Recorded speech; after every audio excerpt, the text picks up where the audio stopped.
तो प्यारे बच्चों, अब हम देखने जा रहे हैं सैम्पल क्वेश्चन जो पेपर दे रखा है उसके सेक्शन सी को, और इसका क्वेश्चन नंबर 26 कंसीडर करेंगे। इसमें बोला जा रहा है prove that √3 is an irrational number.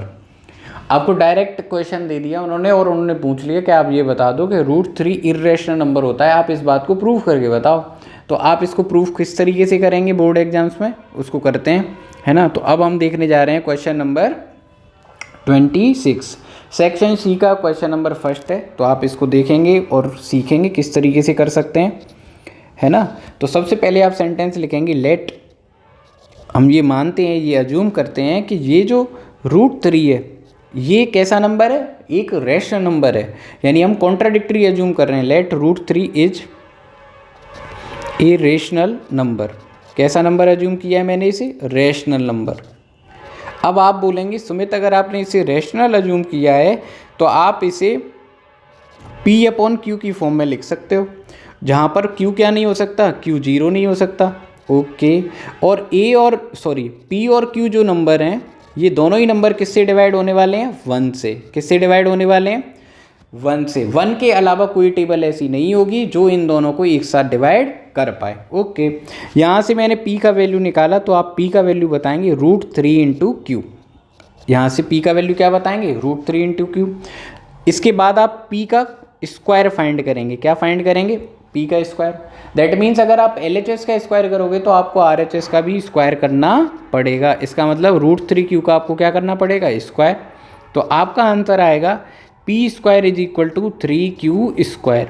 P² = कितना आएगा, 3Q²।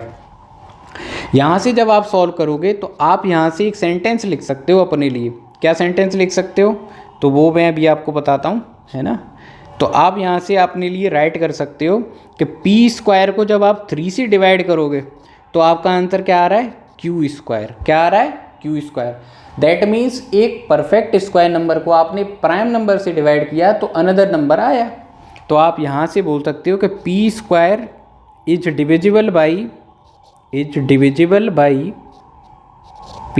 Is divisible by 3। जब ऐसा होगा P² 3 से डिवाइड हो जाएगा तो P भी किससे डिवाइड होगा, P is also divisible by 3। P is also divisible by 3। अब जब P 3 से डिवाइड होगा तो कोई ना कोई तो आंसर आता ही होगा ना। तो आप बोलेंगे कि जब P को हम 3 से डिवाइड करेंगे तो हमें नहीं पता क्या आने वाला है, तो हम बोलते हैं R आता है। क्या आता है, R। हमें ये पता है P² को अगर आप 3 से डिवाइड करोगे तो आंसर डेफिनेटली क्या आएगा, Q²। लेकिन हमें ये नहीं पता कि P को डिवाइड करेंगे तब क्या आएगा, तो मैंने क्या अज्यूम कर लिया, R। अब यहाँ से मैंने P का वैल्यू निकाला तो P का वैल्यू आ जाएगा 3 इंटू R। अब आप दोनों साइड करेंगे स्क्वायर, दोनों साइड क्या करेंगे, स्क्वायर। तो P² = आ जाएगा 9R²। इसे बोला मैंने इक्वेशन नंबर 2। अब मुझे पता है थोड़ी देर पहले P² का आंसर क्या था, 3Q²। क्या था, 3Q²। तो from first and second in दोनों इक्वेशन से अगर मैं आगे की बातें करूं, आगे के फैक्ट्स लिखूं, तो क्या लिख सकता हूं कि फ्रॉम फर्स्ट एंड सेकेंड दोनों ही एक्सप्रेशन किसके इक्वल है, P² के इक्वल है। एक बार तो P² का आंसर 3Q² के इक्वल है और दूसरी बार यही आंसर किसके इक्वल है, 9R² के। दैट मीन्स ये दोनों नंबर एक दूसरे के क्या होने वाले हैं, इक्वल होने वाले हैं। तो मैं फर्स्ट और सेकंड से लिख सकता हूँ 3Q² = 9R²।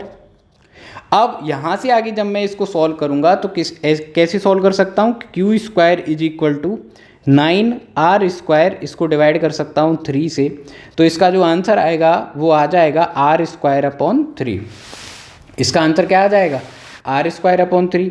इसका मीनिंग क्या होगा, R² इज डिविजिबल बाई, इसका आंसर क्या आ जाएगा, इसका आंसर कुछ इस तरीके से आएगा। इसमें थोड़ी सी मिस्टेक हो गई है ना, इसको थोड़ा सा इम्प्रूव कर लेते हैं। इस स्टेप को, कंप्लीट स्टेप को रिपीट कर लेते हैं, है ना। इसमें छोटा सा मिस्टेक है, सॉरी फॉर दैट, सॉरी बच्चों। अब देखो यहाँ से मैं R² का आंसर जब फाइंड करूँगा तो R² का आंसर आएगा 3Q² डिवाइडेड बाई 9।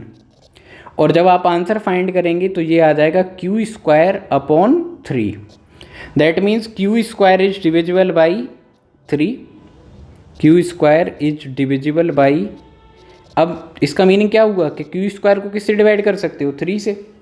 जब आप क्यू स्क्वायर को 3 से डिवाइड कर सकते हो तो क्यू को भी किससे डिवाइड कर सकते हो, 3 से। According to theorem number 1.1, according to theorem number 1.1। अब देखो जो फर्स्ट स्टेटमेंट थी वो क्या थी, फर्स्ट स्टेटमेंट कुछ इस तरीके से थी कि P इज डिविजिबल बाई 3, ठीक है। सेकंड स्टेटमेंट क्या आई है, Q इज डिविजिबल बाई 3। तो जो दोनों स्टेटमेंट आ रही हैं अगर इनको कंबाइन करें तो आप लिख सकते हैं कि so P and Q both are divisible by 3। दोनों को ही किससे डिवाइड कर सकते हो आप, दोनों को ही आप 3 से डिवाइड कर सकते हो। लेकिन आपने अज्यूम किया था, तो आपने अज्यूम किया था कि but HCF of P and Q जो हमने शुरू में लिखा था वो क्या लिखा था, 1, but HCF of P and Q is 1। तो जो हमारा शुरू वाला अजम्पशन था वो तो रॉन्ग ही हो गया, है ना। तो this contradiction occurs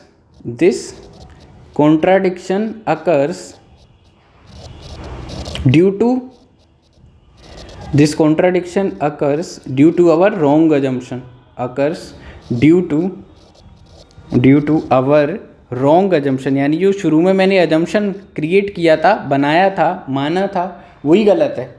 this contradiction occur due to our wrong assumption.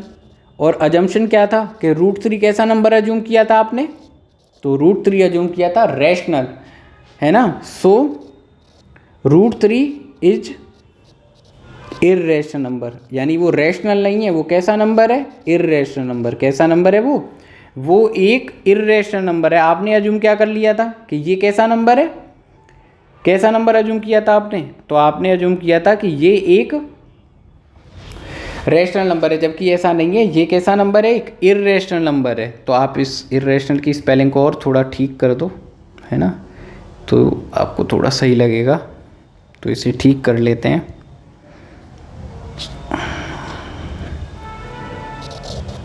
तो आपका जो आंसर आएगा वो कुछ इस तरीके से आ जाएगा।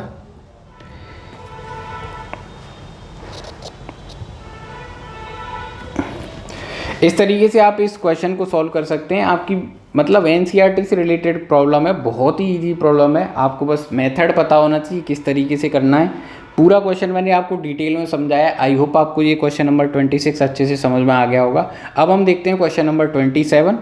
तो क्वेश्चन नंबर 27 की पहले रीडिंग करेंगे, फिर उसको सॉल्व करेंगे। तो शुरू करते हैं क्वेश्चन नंबर 20। तो जो बेसिक एग्जाम में आया हुआ जो पेपर है, बेसिक सैम्पल पेपर में आया हुआ जो पेपर्स है या क्वेश्चंस हैं, सारे क्वेश्चन एनसीईआरटी या उसके एग्जाम्पल से ही आए हुए हैं। इस क्वेश्चन में आपको बहुत ही इजी प्रॉब्लम दी है उन्होंने। आपको एक क्वाड्रेटिक पोलिनोमियल दिया है और कह रहे हैं कि आप वेरीफाई करो relationship between zeros and the coefficient. Exercise 2.2 question number 1। Question number 1 का बहुत ही आसान क्वेश्चन आपके लिए दे दिया। तो अब आप इस क्वेश्चन को किस तरीके से टैकल करेंगे, सॉल्व करेंगे, देखते हैं। 27 इसका सोल्यूशन नेक्स्ट पेज पर मैं आपके लिए प्रोवाइड करवाता हूं। तो अब हम क्वेश्चन नंबर 27 का सोल्यूशन देखने जा रहे हैं। तो आपको जो पोलिनोमियल इस क्वेश्चन में गिवन है वो आपके लिए गिवन है 4s² - 4s + 1। सबसे पहले आप इस पोलिनोमियल के लिए a, b, c की वैल्यू पुट करेंगे। तो a का वैल्यू आ जाएगा 4, है ना। b का वैल्यू आप राइट करेंगे -4 और c का वैल्यू आप राइट करेंगे 1। इसके बाद आप एक छोटा सा स्टेटमेंट लिखेंगे फॉर जीरोज। पोलिनोमियल का जो ओवरऑल वैल्यू होता है वो 0 होता है। फॉर जीरोज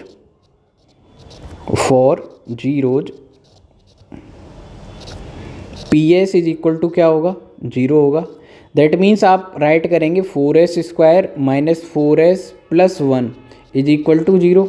और आप देख पा रहे हैं कि ये जो नंबर है ये 2s - 1 का क्या है, होल स्क्वायर।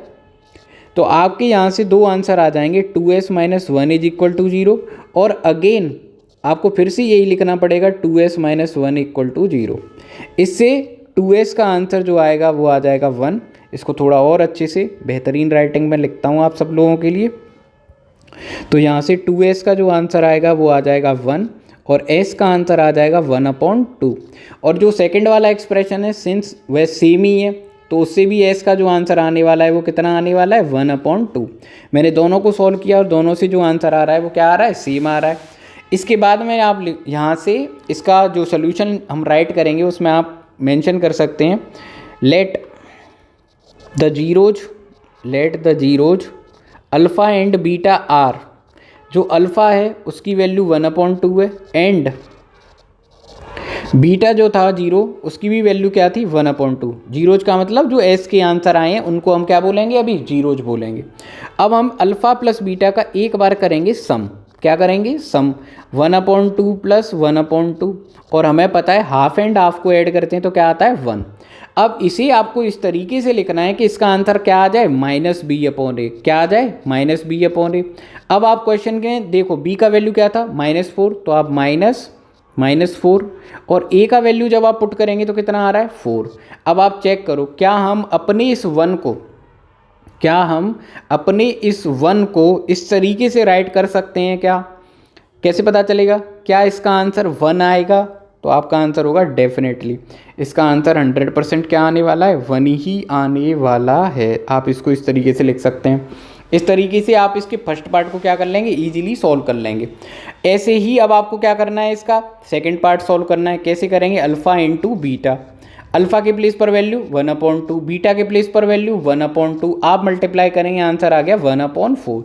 ये किसके इक्वल आना चाहिए, C/A के इक्वल आना चाहिए। चेक करो C का वैल्यू क्या है, तो C का वैल्यू तो 1 ही है। A का वैल्यू क्या है, A का वैल्यू क्या है, A का वैल्यू 4 है, 1 नहीं है 4 है। तो आपने देखा कि ये दोनों क्या कर रहे हैं, मैच कर रहे हैं। इसका मतलब आपने कोफिशिएंट्स और जीरोज में जो रिलेशनशिप थी उसको क्या कर दिया, इस्टेब्लिश कर दिया। आपने ये प्रूफ कर दिया कि अल्फ़ा प्लस बीटा का जो सम है ये किसके इक्वल होता है -b/a के। आपने ये भी प्रूफ किया अल्फ़ा इंटू बीटा इसका आंसर क्या आता है C/A। इस तरीके से आपने क्वेश्चन नंबर 27 को भी कंप्लीट कर लिया। इस तरीके से आपने क्वेश्चन नंबर 27 को क्या किया, कंप्लीट कर लिया। आई होप आपको ये क्वेश्चन नंबर 27 अच्छे से समझ में आ गया होगा। इसका नेक्स्ट क्वेश्चन देखिए, है ना, क्वेश्चन नंबर 28 वाला अब हम चेक करते हैं। Question number 28,